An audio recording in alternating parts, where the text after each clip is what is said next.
going to talk about his adventures in Africa. Let's welcome him. All right, thanks for coming.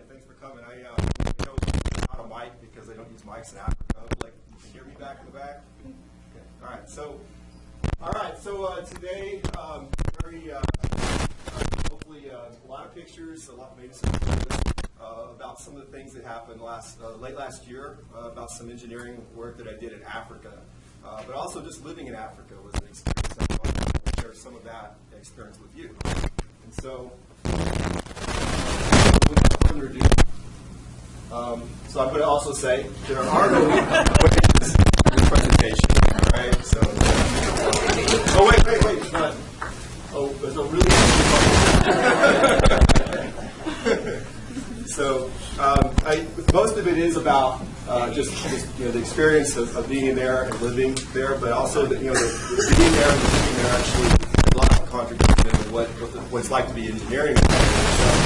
So the equations are nice, but in reality, you're sitting in a hut with a calculator, so you don't want too many equations. So you still have to kind of consider where you are. I was in Sierra Leone, so snapshot of Sierra Leone. So what do you know about Sierra Leone? Anybody have any idea where it is, other than Africa?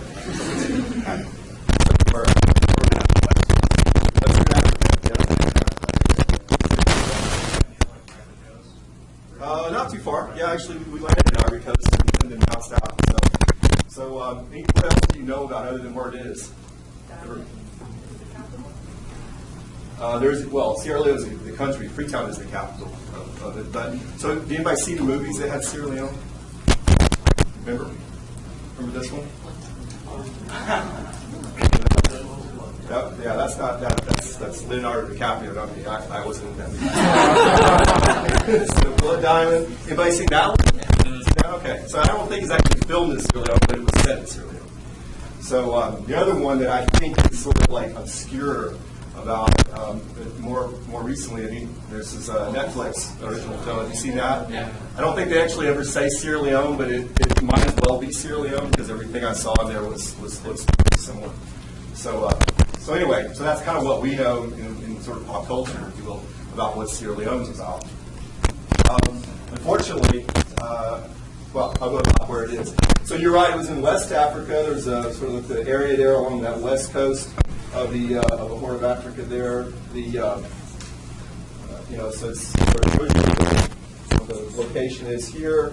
Ivory Coast is actually about where that red line goes through, so it's a little further to the east. Nigeria is in the corner there. I guess I've got a corner here. So Nigeria is right there. Ivory Coast is right there, and then the Sierra Leone, Liberia, and Haiti are right in that area. So it's sub-Saharan Africa, so it's tropical, subtropical. This is about where the Sahara Desert is up in this area, so you're really jungly down in this area.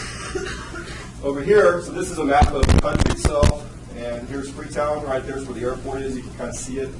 And so when we landed in Freetown, we went this direction to and then ended up to a town called McKinney.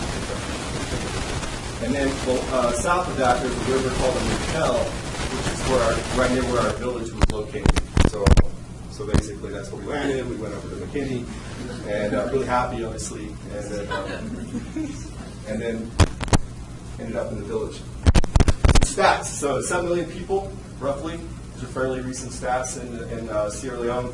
60% Muslim, 10% Christian. It's a pretty vocal Christian group, and 30% indigenous tribal. And I guess actually I would say that they're all fairly tribal, and just some of them have tribal plus, if you will. The largest ethnic groups, Mindi and Timni, those are the two tribes. Most of the people where we were Timni. That was a tribal group where we were. Almost everybody around us was from the Timni tribe. The economy, obviously mining for diamonds, titanium, bauxite, things like that. So mining, very little of that gets actually returned back to the country. So 70% of the population is considered living in below poverty level. And so that's based on standard of living. And that's really seems like a really high number, but yes, sir.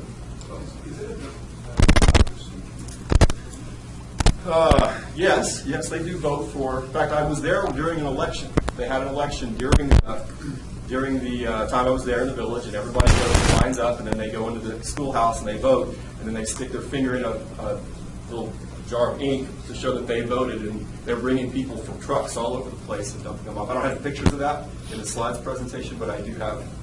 So they do vote. Now the question is, they would tell me stories like, make sure that we know what the count is early, so we can figure out how to make sure that we get what we want. Like some of the elders would come and they would be like, we're waiting to see what the early counts are, so we can know what we need to do over here or over there. So I don't know. When you say democracy, I'm not sure. It may look like democracy, but I'm not sure if it really is. Languages, officially it's English. I spoke English, but it was very tough for me to communicate because most of it's Creole, which is like Creole in the Caribbean is very similar to that. It's kind of an English version, but they use a lot of words that are sort of that changed over time, and it's not very easy for me to understand. But also tribal languages, a lot of tribal languages. Spend a lot of time enjoying learning how to discuss things in tribal language. They get annual rainfall of about 9 feet, my guess, in the jungle, and that only happens between May and October, the rainy season. So the temperatures are about the same year round, just whether it's wet or dry. And when I was there during the December time frame, it was dry. I didn't see a single drop of rain. It was hot, dusty, smoky, dry. Really kind of hard to deal with. The other thing that's characteristic about it, Civil War lasted between 1991 and 2002. And it was a pretty brutal Civil War. I don't know if this is, the Beast of No Nation kind of portrays that. A lot of child warriors, run around with guns. I talked with people that had participated in this, and they were, severely, it impacted their lives greatly. And not just depends on which side you were on, but a lot of kids and adults were amputated as part of they thought they cut off your hands and you couldn't vote or you couldn't write, you couldn't do things like that. So you can see this gentleman has no hands. So there's a lot of that culture still out there. That wasn't that long ago, and so they're still living with some of those things in that country, the repercussions. Just more pictures from the Civil War. The other thing that's more recently been impacting them, but besides the poverty, is the Ebola, and they're one of the centerpieces of the Ebola outbreak. So Sierra Leone had about this is 2016, January 2016, and they had 4,000 people that have died because of Ebola, and about 14,000 people that have contracted the disease over time. And while I was there, they have sporadic cases, but most of it has been eradicated at this point. You can see Guinea and Sierra Leone and Liberia were really heavily hit. And this is a picture I took in one of the school building, and they talk about what do you do in case of Ebola. And those pictures were still up when I was there. It's kind of graphic there, some of these pictures. But anyway, that's in their schoolhouse. So they've had a lot of issues. And one of the things that I went over there with and thought, what can I as an engineer do to be able to impact that country? And I thought that was a nice place for me to go with my career at that point. I was thinking, what is, I've done a lot here in the United States, but what can you do, globally? And so these are some things that, this experience was part of what I did in acting out in that regard. So engineers, what can we do? And one of the groups that I started working with was a group called Village Hope. A gentleman named John Bard here in Boise. He lives here in Boise. He's a biologist. I guess he's actually been an adjunct biologist and instructor in the biology department. He is the president of this organization, and they're basically looking at ways for.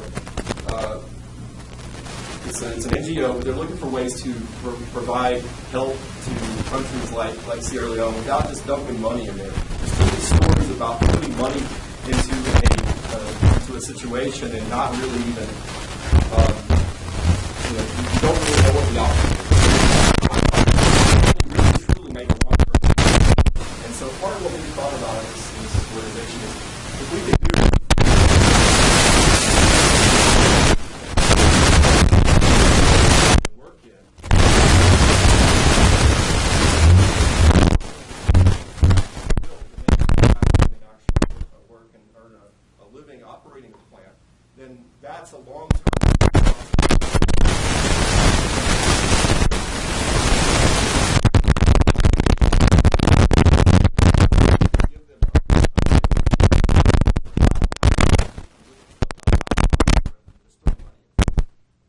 of stories about money getting dumped in there, and just, they run the tractor until it runs out of oil because they ran it without changing it or without adding more oil, and then they just stop and just leave it, and it just sits there. I've got some pictures. So, with that, we looked at trucks. Just get off and run back.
City, and then finally in Abuja, and came back from there. Those 3 different cities within Nigeria.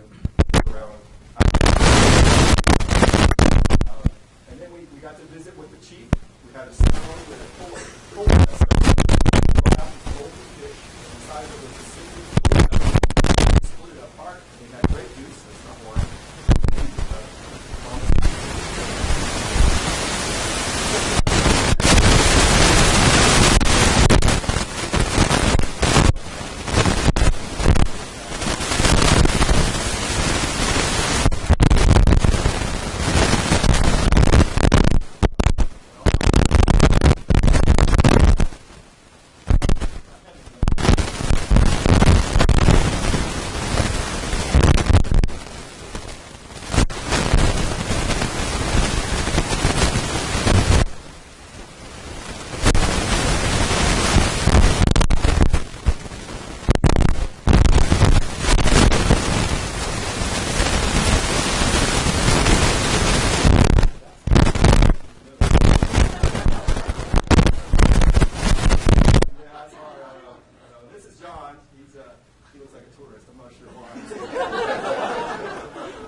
I tried to stay away. I don't have to flutter dress, kind of like what I have here.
So some of the challenges, this is kind of I'm jumping back and forth a little bit, but in the process of observing what's happening in in this process. Going to see Nigeria, seeing the equipment.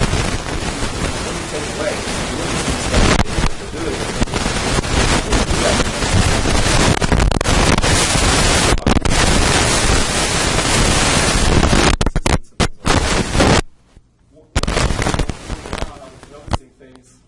This is their grading machine.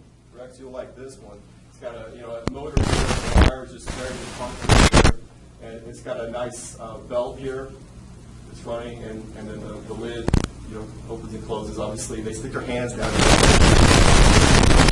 This thing is running really fast, and so that's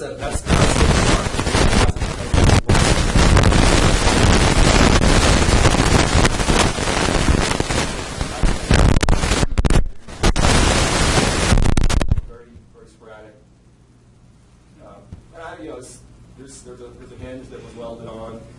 It's lots of options. Wow.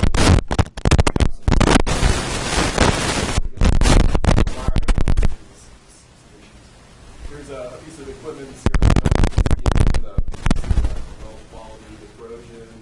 This one has a wood core for their rotating piece. This is a grater, and it has a rotating perforated sleeve on the inside of it that the potato or the tuber goes and gets ground up into a pulp.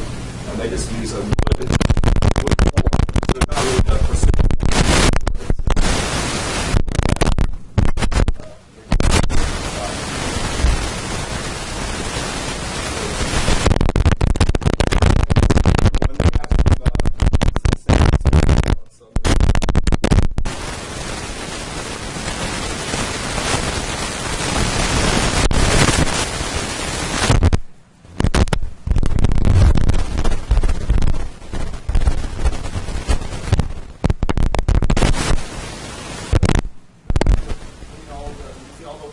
They were very successful. A lot of the live stream or the game to watch. So this is the later. You can see above the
actually in Sierra Leone. They're citizens of Sierra Leone. They have family and really good connections in this particular village. And so we had really good support from the elders that were in this village, the people that really control the land, and were able to get some land. Within the story. So it was a nice confluence of those aspects. And the government itself, we actually met with one of the ministers of agriculture in Freetown, and they were very excited about us coming in and bringing an operation into the United States and establishing this production facility. And so they were making it into this sort of a state-of-the-art demonstration area that they could bring visitors to see our production operation and allow them to learn from what we're doing. So we had a lot of political support, I should say. So looking at it from Google Earth, this is the village of Missouri. This is it's mostly just along this road, central road here. We go through the village itself, and you see there's some people go and run around the sugar cane field. And notice that all the way around this. The little kids in the basement one time, and we had a little, kind of like a pipe fight. 15 little kids without shoes running around following me. I was in my 5 minutes, so it was a lot of fun. So that's what the plant site is, and so this is basically where we're going to be building, where we are building, where we did. This is the house where we stayed in right here.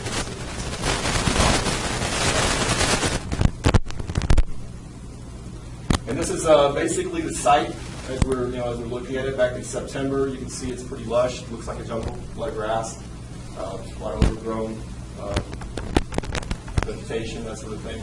They are growing some things back in there. There's some Chinese yams that they're growing back in there. It's hard to tell in that picture, but there's some crops that are already growing in that area. But this is a site that they selected for us to start working on. It was very well supported within the community.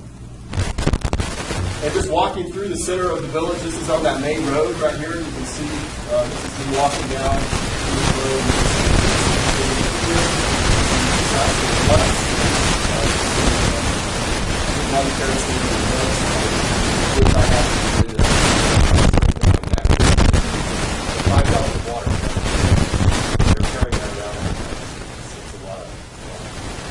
I guess if you do it every day all day long,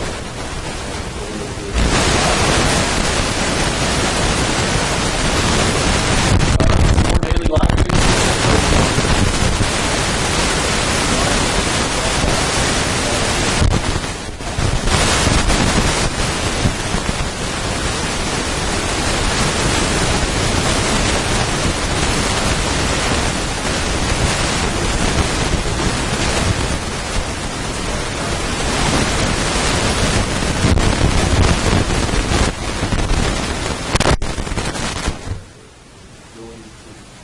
Properly function, you don't sit around at your desk all day long.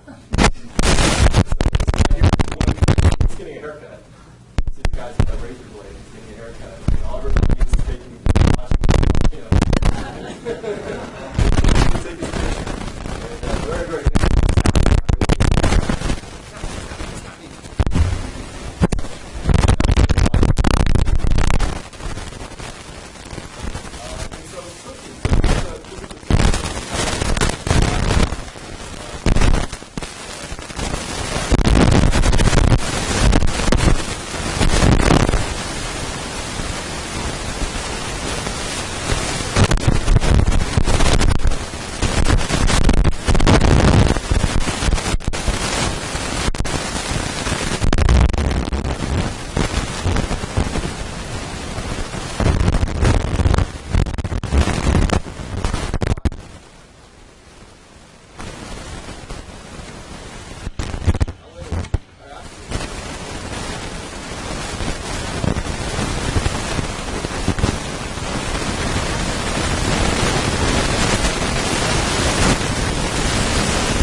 very popular. Bands outside and inside.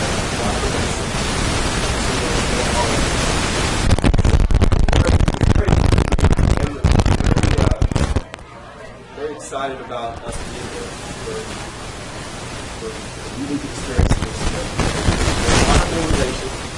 We got some outside that weren't really.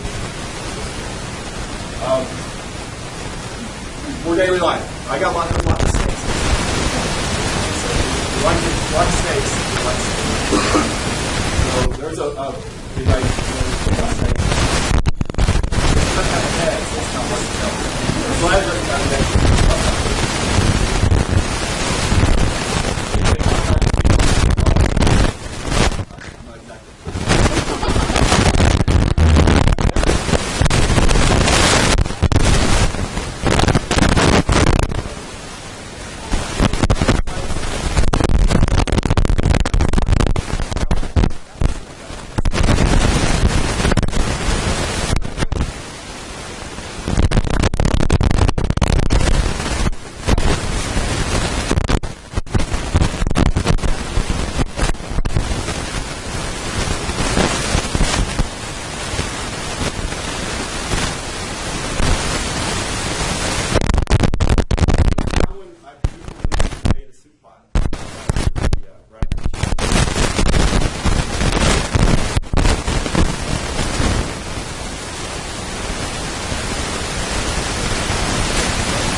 This one spits venom about 15 feet in the air.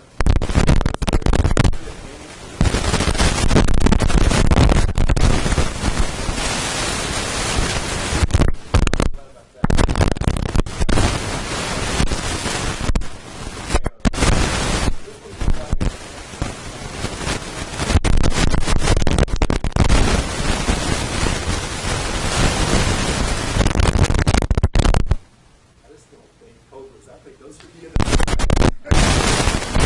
not in your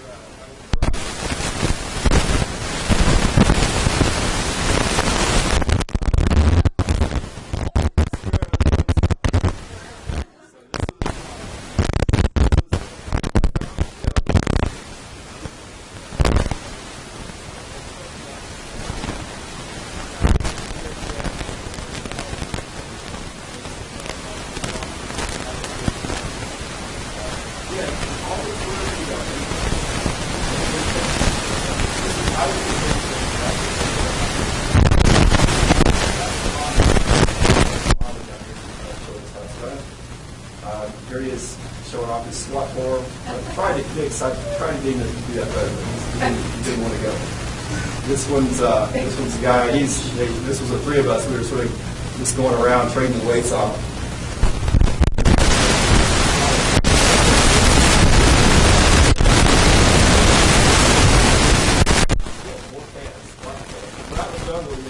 It's pretty hardcore. A little curl action, do some curls.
out in the jungle, they just set up a generator and play music.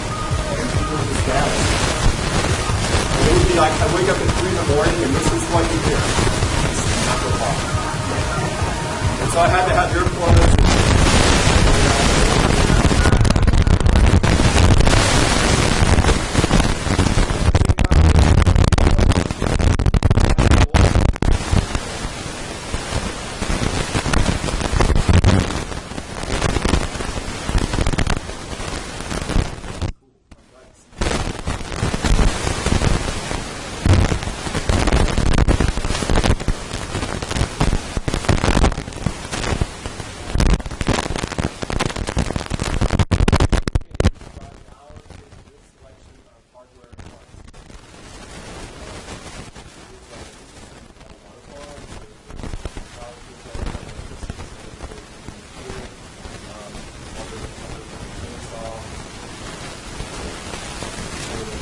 Why you have toilet fuel and water. That's our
have a well, and we have something we're going to put in place called a settling pond, settling tank, and then process water will flow out into the settling tank and then be reclaimed into this overhead water tank, 8,000 liter overhead water tank.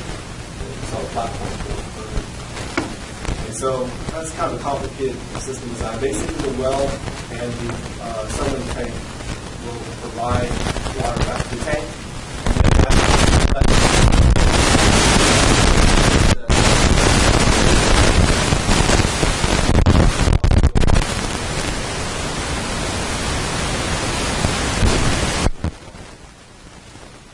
we had to go through, we basically did a lot of pump design to size of the lines. Ended up having to do 1 inch diameter pipes because that's the only thing that can provide us valves, things.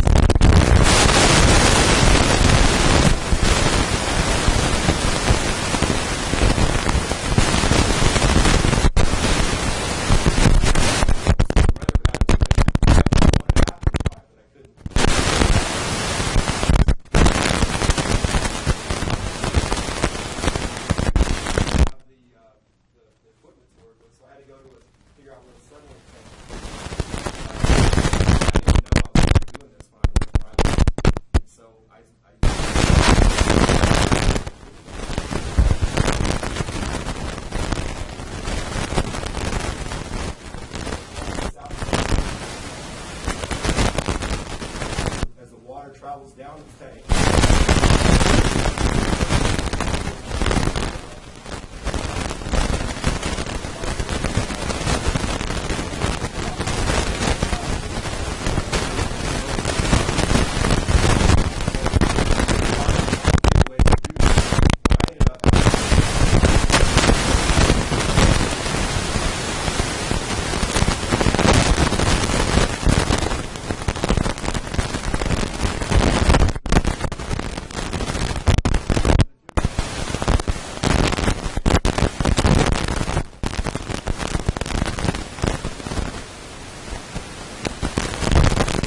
change, because change is, you never know whenever your shipment's not going to get there on time, and what are you going to do next? Are you going to just sit around and the ground?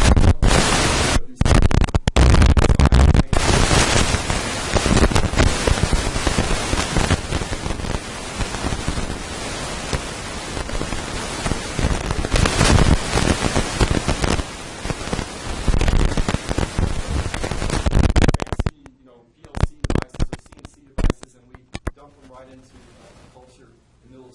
That has no idea what that means. What are we really doing? What is appropriate for that technology? And I think that's something to ponder. And in fact, it sort of leads to this one. It's like, do I have the right to decide what's appropriate? Because whenever I asked, they all wanted a cell phone. And they would see mine. They all wanted a cell phone. They all wanted my cell phone. I wouldn't give it to them, but they all wanted it. And they all wanted me to take them back to the United States. I mean, almost without fail. Anytime you get to know somebody, they always want you to take them back to the United States. So they want this. They want these new things. They want this change. But I can't imagine if you were to take them and bring them to the United States. In a lot of cases, I think they'd have a little struggle. There were people that would sit behind me and watch me work on my iPad for 30, 45 minutes at a time and just not say a word, just watch. And just be so fascinated with what that thing was. And when you're touching it and moving pictures around on the screen just by moving your fingers, that was fascinating. It was amazing. So, I don't know. Do I have the right to do that? Do I have the right to go in there and say, you can have this, but you can't have that? I don't know. I think that's kind of an arrogant attitude. So I think some combination between what's appropriate technology for a culture and also have the understanding about, you don't really get to make all those decisions. I think there's some reflection there that I think we need to make if we go into third world countries and do this kind of work. And again, sort of leads to this last one. Engineering can be an agent of good. I think we can do good things. We can bring good things to different cultures around the world. But I think we do need to consider the true impact. Is it always the best thing? Is it this better technology, improved technology always mean it's better for that culture? And I'm going to end with the students, BSU students, could be a part of this experience. You saw there's a lot of opportunities for maybe better welding, better fabrication, better things like that would potentially be ways that they could interact. Now, again, I think we still need this other part. We still need to be reflecting on whether or not, how much is appropriate, what do we really need to be doing with our technology and changing their lives. Because you think about it, I would see these groups of kids at night, where they were maybe getting out and dancing and listening to people play drums on the streets. There would be a little TV and a generator, and they would be watching this little TV in some sort of African soap opera or something, and they would be watching it, and they'd be all huddled around it, staring at this little screen, and it just made me kind of cringe. I'm like, man, that's horrible. I wish, you can't. Is it okay for me to say, stop doing that? That's not good. You don't know where this goes. And so anyway, I think thinking about that's good, and being a part of it could be a really profound experience for people. So I want to thank everybody in the department and Amy for letting me go spend 7 weeks during the summer, or during the semester over there, and my family as well. I know that was in some cases that was kind of a challenge. And John Bart, he's the CEO of this Village Hope, and he's basically the guy that made all this happen. Sandra Miller, she went with me as well. She got malaria, which really kind of ruined her trip. So that was, and by the way, you don't want malaria. So I got to watch her have malaria, and it helped me understand why I didn't want malaria. So it's important. It's not to have malaria. Casey Klein, the CM department, they gave us some surveying equipment that I was able to take over there. And then Rotary International is funding now this project with Village Hope, and so obviously need to recognize them.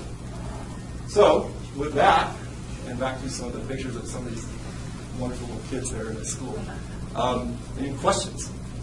Yes, sir. I know you described your the daily lifestyle, but what was your home that you stayed in? Like the beds, and if there was a desk for you to work on, or thin lighting? Well, no electricity, so anything. We had a hut that we stayed in, and we had regular beds. It was like a king size bed. We had to get bed nets because of the mosquitoes. And that was part of the reason why we started having malaria. And then we had, it was more like a home, but we didn't have any air conditioning, no ventilation, anything like that.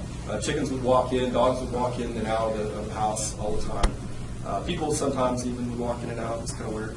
We had a hut that had a grass roof, and I had a little table that I would work on until it got too dark to see.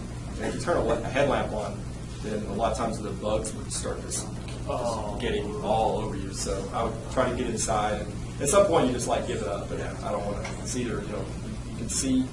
I had a little solar lamp that I would read by at night. I would get under my bed net and then turn that on, and then the bugs would try to get me, but they couldn't get to me. So does that answer that? Yeah. Okay. Yes. So you mentioned that there's a way for Boise State students to get involved in this. Like, what sort of ways could we possibly get involved in that? Like, actually going over there, or like providing the concepts and backbone back here for class? I think possibly both. If you're familiar with the VIP mechanism, there's been talk about creating a new VIP that's related to this, where you would maybe design pieces of equipment here, and then as a part of the implementation, you would travel over to Sierra Leone to this village, and you would live there and install the equipment. And having like this, we already have homes and places to stay. You would have to live in these rustic environment, but that's a possibility. And I know, Tammy, are you here? Tammy? Jackson, yeah. And you're Engineers Without Borders, right? I'm trying to get that good. So Tammy Jackson is doing Engineers Without Borders, which would be also part of this, could be a part of this organization, or a spin-off of that as well. So if there's interest, I think start with her and me, and we can coordinate. Yes. Yeah. So I just have a question about what did you do with your personal belongings? Obviously, you didn't have any real sort of security because people were walking in and out of your hut. But you had your iPad and stuff like that. What did you do about that kind of stuff? Taking care of it, and you just not worry about it. You just have to not worry about it. Because the way it works there is usually if it's in your house, then they think that you still need it, so they won't take it. But if you leave it outside, they thought, well, they don't need that, so they left it outside. If you run out of batteries, like something in your flashlight, you run out of batteries. What you do is you leave them on your porch, and somebody comes by in the night, I don't know who, and they will get these used batteries and they will string them up and make them 6 or 8 times as big, and tape them all together, and they will take that last little bit of electricity out and use them for something. So there's totally, the recycling is real recycling, not just throw it in your bin. It's real stuff. So, but I wasn't worried too much about it. They respected our space in that regard. So I don't know. So, Christine. So, in light of that, what happened to all of the waste from the cassava, the peels and the sediment and all of what?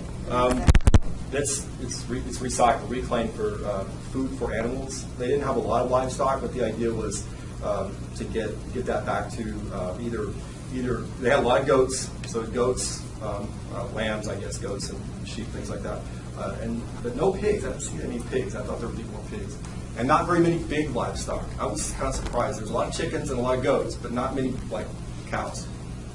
And so I was really. I eat a lot of meat, so I was hoping for more cows, but there weren't any. And so part of it, they said that a lot of them had been killed in the Civil War, and they just hadn't been able to get them back up. I went to Nigeria, there's a lot of cows there. So recycling as well. So on your schematic of what the factory will be, it was 16 tons per day. Yes. Right. Yes. So where's all that coming from? We saw a Google Map or Google Earth view of the area. There's a farm near there that we have. I didn't show that picture, but there is a farm, and they grow cassava, and they have tractors that they're going to plow, basically harvest it and bring it in a truck or a trailer and bring it to the factory with that.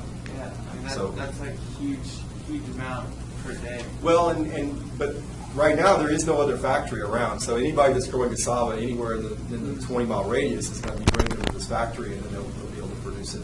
So the idea is to have our own factory farm, but also have contract with local farmers so that they could sell their product to us and be able to produce it and then some agreement, some financial agreement on how to share that profit. Okay. Yes, sir. Yes, an NGO. Yeah, here in town. Okay. Some other hands I saw. Let me go here. So you were saying about technology being appropriate. Yes. So like one of the things I noticed is that I think it's really awesome that they have such a strong community, and and a lot of times the community gets lost with technology. Yes. So do you think that there's an appropriate level at which to introduce it to them, or do you think is that a decision you think they're capable of making for themselves? I really pondered that, because you could bring them to the United States and say, okay, this is what our society looks like, and I think they would say, oh, we want all that, we want that, but they're not really understanding that you're trading your culture off for it. And is that, I don't know. Again, I find it hard for me to say that that's okay, or that it's not okay. Either one. I don't know that it's my role to say that. And so it was a quandary for me. It was really a tough thing for me to think about. You'd see, for instance, there was very few people smoked, and almost no drinking, because they can't afford it. They can't afford cigarettes, and they can't afford beers. A beer was about 5,000 leon, which is about $1. But 15,000 leon is about what you make in a day. So that's like $3 a day is what you make, in labor. They were fighting for that job. That was a really good job, 30,000. No, I don't have immediate plans, but I've made a lot of friends that I would like to see again. That'd be fun to go back and be a part of that. So I don't know yet. It's still up in the air. Let's jump over here. Gary? Did you have any groups that were against the technology? That were kind of like, Any they knew groups? you were bringing it, but they're kind of like, well, we're too rooted in tradition. No. Everybody wanted things. They wanted it. They wanted it bad. A lot of people had cell phones.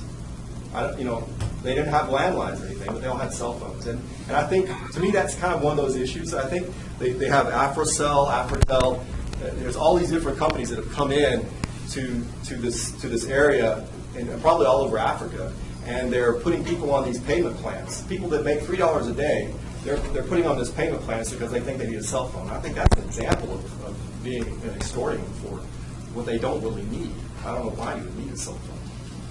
You would walk around. People have 3-4 cell phones because the coverage is spotty. And over here you use this cell phone. Over here you use this cell phone. And over here you use this cell phone. You have a meeting with people and they throw 3 or 4 cell phones out on the table and they're picking them up, constantly during a conversation. It's bizarre. Yes.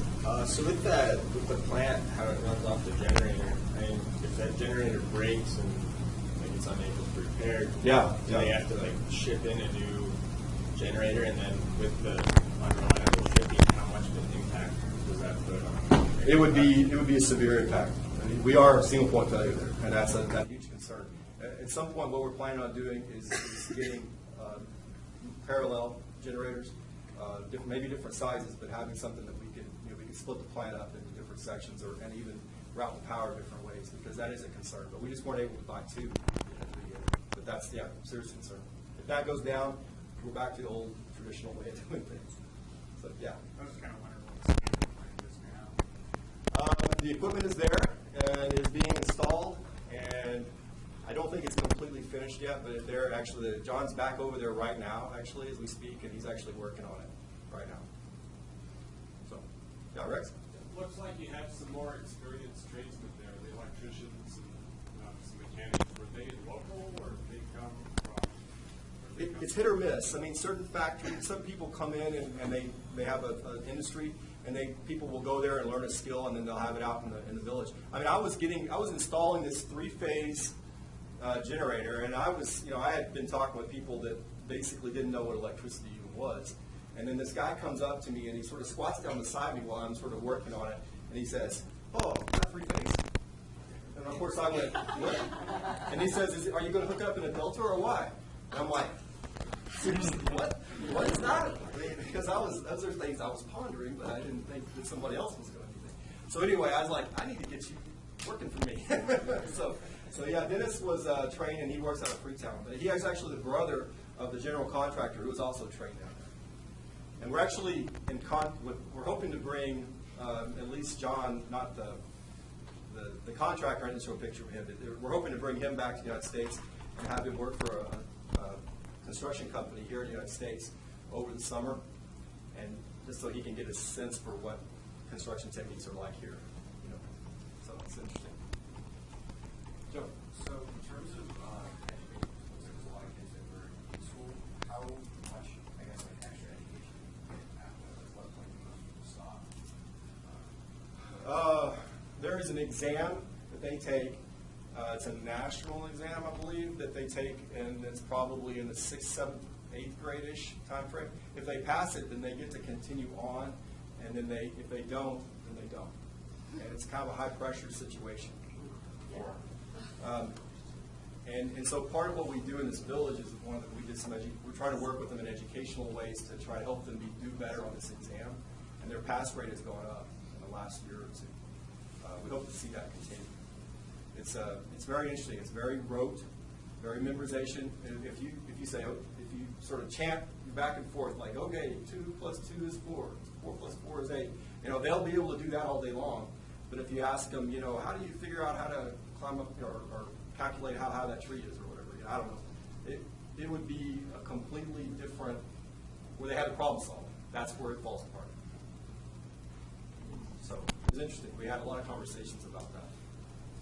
Steve, did you have a question? How prevalent is malaria? 200 people a year in that village get malaria. In that village? In that village. 3,000 kids a day die of malaria in Africa. So, you see those Ebola numbers? And seriously, think of the difference. Ebola killed 4,000 people in Sierra Leone, but malaria kills way more. It's a bad deal. And it's and they actually have, as a part of, I guess from that area, there's more resistance to it. I think, like when I was a white, they called me a white, a Porto. They called me a Porto because I look like a Portuguese guy. I was gonna say that was everywhere I went. It's like Porto, Porto. But they said they wouldn't even give us medicine because they were afraid it was going to be detrimental to our health for malaria. But we had to bring our own. But it was they were really worried about us getting malaria, and even the medicine being so bad that we would suffer from it. You say back over here. Kind of piggybacking off of that. Yeah. Does some of it come from like the livestock? Does the livestock get it? Yes. I don't think so. It's mosquitoes. It's transferred from mosquito to mosquito. I don't know if there's a livestock component, but there might be. I don't really know enough about it to answer that very well. Yes, sir. I mentioned a minute ago. So the settling tank, are they going to have to expand that? Yeah. I didn't show it on there, but I had to install a drain pipe that drains off into. That's why I limited my height. But I have a drain pipe that runs off into the field to get rid of the sludge and sediment that collects at the bottom. Yeah. So once every couple of months, you probably have to drain the thing out, and it's like a big 3-inch, 4-inch pipe that we're running out into the field. Is that it? Did I get everybody? I had a lot of questions. Thanks for coming. Really enjoyed it.